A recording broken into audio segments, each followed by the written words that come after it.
Assalamualaikum warahmatullahi wabarakatuh. Yang terhormat kepada Ibu Anissa Oktinasari Pratama, MPD, saya Putri Hikmahwati, NPM 201106034 dari Prodi Pendidikan Biologi UIN Raden Intan Lampung. Nah, di sini saya akan menjelaskan mengenai ribosom, sitoskeleton, dan inti sel. Nah, langsung saja, ribosom merupakan organel berupa padatan yang tidak bermembran dan berukuran sangat kecil, yaitu 20-25 nanometer. Ribosom tersusun sebagian besar atas RNA dan protein sebesar 40%. RNA ribosom ini disintesis di dalam nukleus, inti sel, dan diekspor serta difungsikan di sitoplasma. Ribosom berfungsi yaitu sebagai alat untuk sintesis protein. Ribosom yang bekerja menyintesis protein berada dalam suatu unit, yakni gabungan antara subunit besar dan subunit kecil. Nah, pada subunit kecil ini tersusun dari satu rRNA dengan 21 protein dalam prokariota pada bakteri dan satu rRNA dengan 30 protein dalam eukariota pada mamalia. Subunit kecil ribosom ini tidak memiliki tonjolan yang mirip tangan. Kemudian, subunit besar tersusun oleh 2 rRNA dengan 31 protein pada prokariota dan untuk eukariota yaitu 3 rRNA dengan sekitar 49 protein. Secara 3 dimensi, subunit besar ribosom dapat digambarkan seperti mempunyai tangan berjumlah 3, sedangkan pada kedua subunit hanya bergabung ketika melaksanakan fungsi dalam sintesis protein. Nah, di sini terdapat 3 bagian. Yang pertama yaitu A site atau exit site, yang merupakan tempat keluar tRNA yang sudah terdeasilisasi. Kemudian ada P site atau peptidyl site, yaitu tempat pengikat tRNA yang membawa rantai polipeptida yang sedang tumbuh. Dan yang ketiga ada A site atau aminoacyl site, yaitu tempat pengikat tRNA yang membawa asam amino yang akan ditempatkan pada rantai. Selanjutnya terdapat dua macam persebaran butiran nukleoprotein pada permukaan ribosom, yaitu ribosom bebas dan ribosom terikat. Di mana ribosom bebas ini merupakan ribosom yang terdapat di sitoplasma. Protein yang dibuat oleh ribosom bebas akan digunakan dalam sitosol itu sendiri. Pada ribosom terikat yang melekat pada membran intraselular, yang terutama pada retikulum endoplasma. Protein yang disintesis oleh ribosom terikat umumnya dimasukkan ke dalam membran untuk membungkus organel tertentu atau dikirim keluar sel. Ribosom bebas dan terikat secara struktural identik dan dapat saling bertukar tempat. Selanjutnya, ribosom pada organel, pada mitokondria. Ini sangat heterogen. Selain terdapat bebas di matriks organel, juga berdisosiasi dengan membran krista. Pada mitokondria, ragi, jamur, protista, dan tumbuhan tingkat tinggi memiliki karakteristik koefisien sedimentasi, yaitu antara 70-80 S, sedangkan pada hewan yaitu 50-60 S. Ribosom pada kloroplas memiliki koefisien sedimentasi yaitu 70 S dan terdiri dari subunit 50 S dan 33 S. Ribosom pada kloroplas serupa dengan ribosom yang terdapat pada sel prokariotik dan berbeda dengan ribosom sitoplasmik pada sel eukariotik. Fungsi ribosom yaitu memproduksi zat protein dalam sel untuk kemudian dilakukan sintesis protein. Kemudian mempunyai peran penting untuk setiap aktivitas metabolisme yang terjadi di dalam sel, mengumpulkan asam amino dan mempersiapkan protein yang penting bagi aktivitas sel, mengatur dan menyediakan komponen yang dibutuhkan dalam sintesis protein, serta menjadi organel sel yang mengikat asam amino pada sitoplasma. Dalam menjalankan fungsinya, ribosom ini dibantu oleh beberapa komponen, yaitu yang pertama mRNA, asam amino, dan tRNA. Selanjutnya sintesis protein, yang merupakan sebuah proses pengubahan asam amino yang melibatkan sintesis RNA dan dipengaruhi DNA menjadi partikel protein ataupun molekuler. Di sini terdapat tahap-tahapan sintesis protein.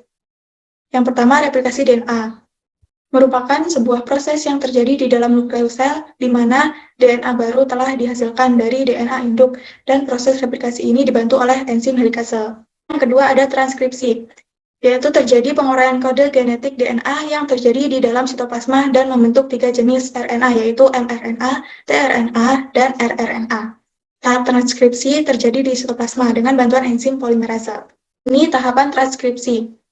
Ada 3 tahapan. Yang pertama yaitu inisiasi atau tahap permulaan. Tahap permulaan ini replikasi, kita mengenal daerah pangkal replikasi. Nah, pada transkripsi ini kita akan mengenal yaitu promoter, yang merupakan daerah DNA tempat melekatnya RNA polimerase, sehingga dapat melakukan proses transkripsi.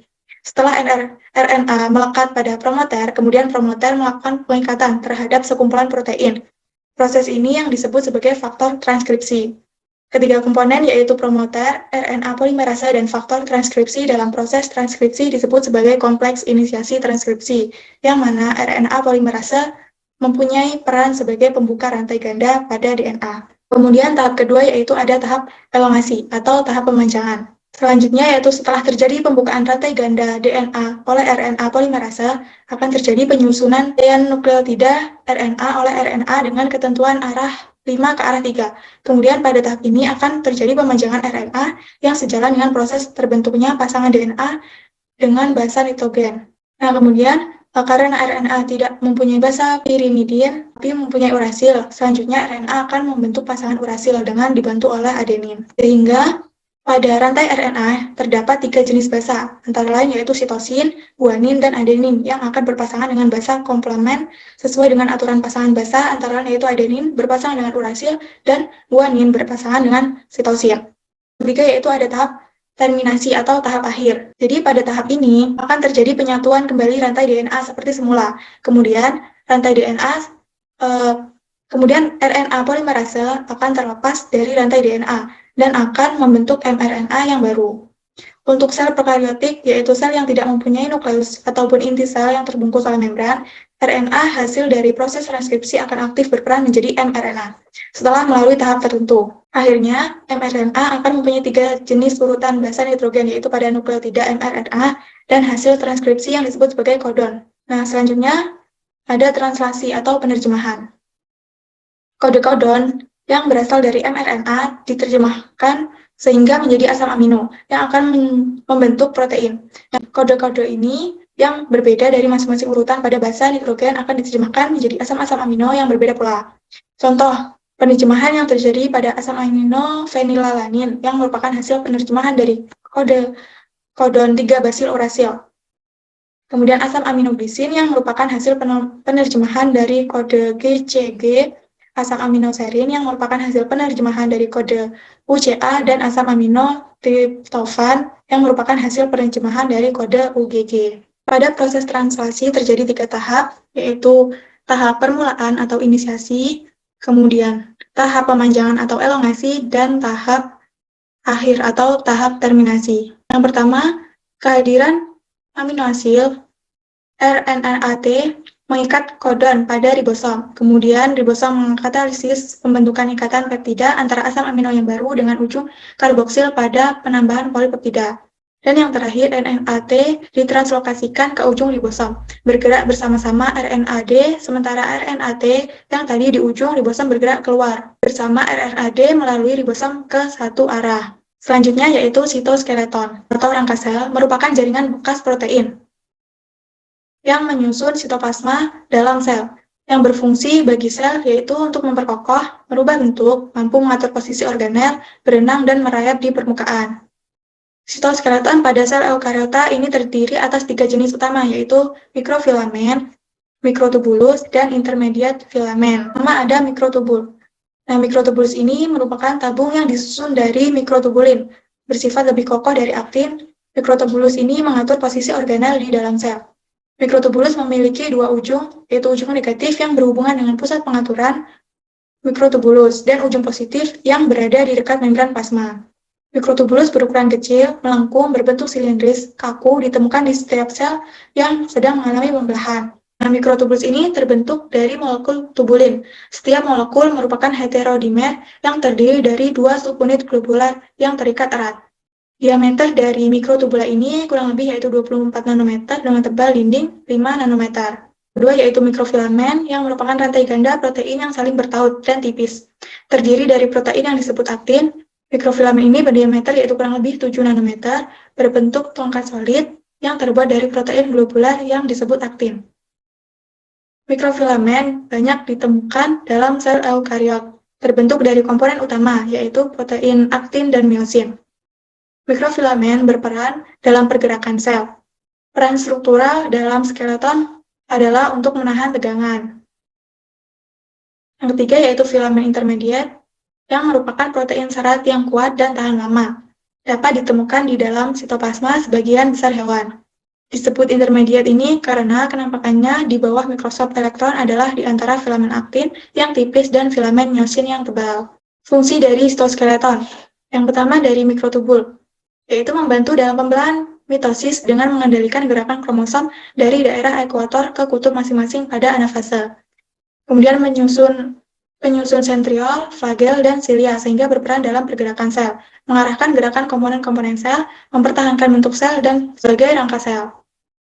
Kemudian fungsi sitoskeleton pada mikrofilamen, yaitu motilitas, perubahan bentuk sel, sitokinesis, membentuk pergerakan sebagai kontraksi otot maupun pembelahan sel. Dan fungsi ketiga dari filamen intermediate adalah penyongkong sel dan inti sel. Pada sel epitel, filamen intermediate ini membentuk anyaman yang berfungsi untuk menahan tekanan dari luar. Contohnya yaitu filamen intermediate antara lain kertin, vinentin, neurofilamen, lamina nuklear, dan keratin. Dan di sini ada struktur sitoskeleton. Mikrotubul ini berbentuk benang silindris, kaku yang berfungsi untuk mempertahankan bentuk sel dan sebagai rangka sel. Mikrotubulus berguna dalam pembentukan sentriol, flagella, dan silia.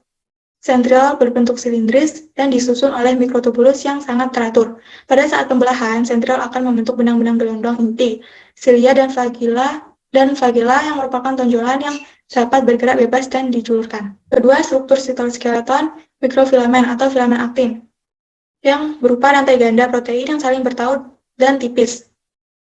Terdiri dari protein yang disebut aktin, mikrofilamen berdiameter antara 5-6 nanometer. Kemudian, struktur filamen intermediate, molekul protein yang terbentuk untaian yang saling melilit, yang dimana berdiameter yaitu 8-10 nanometer.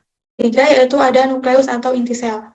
Nukleus atau inti sel ini merupakan sel terpenting yang berperan sebagai pengendali kegiatan sel, di mana fungsinya yaitu mengendalikan seluruh kegiatan sel, mengeluarkan RNA dan subunit ribosom ke sitoplasma, mengatur pembelahan sel, dan membawa informasi genetik. Kita masuk pada bagian-bagian nukleus dan materi genetik.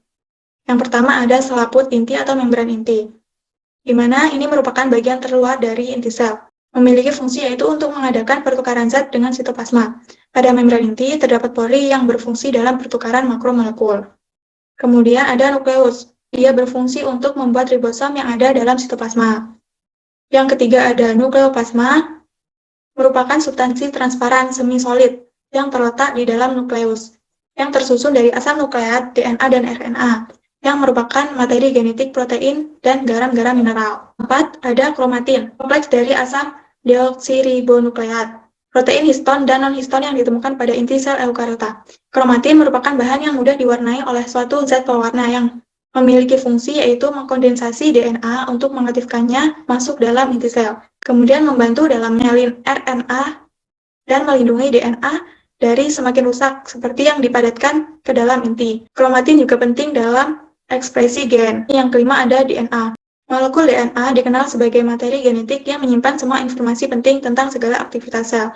Dan yang keenam ada RNA yang merupakan molekul yang berfungsi sebagai penyimpan dan penyalur informasi genetik. Digolongkan menjadi 3 tipe, yaitu mRNA yang berfungsi membawa pesan atau kode genetik dari kromosom ke ribosom. Kemudian tRNA atau transfer RNA dan rRNA yaitu ribosomal RNA. Nah, itu tadi penjelasan dari saya mengenai ribosom, sitoskeleton, dan inti sel. Sekian dari saya akhiri. Wassalamualaikum warahmatullahi wabarakatuh.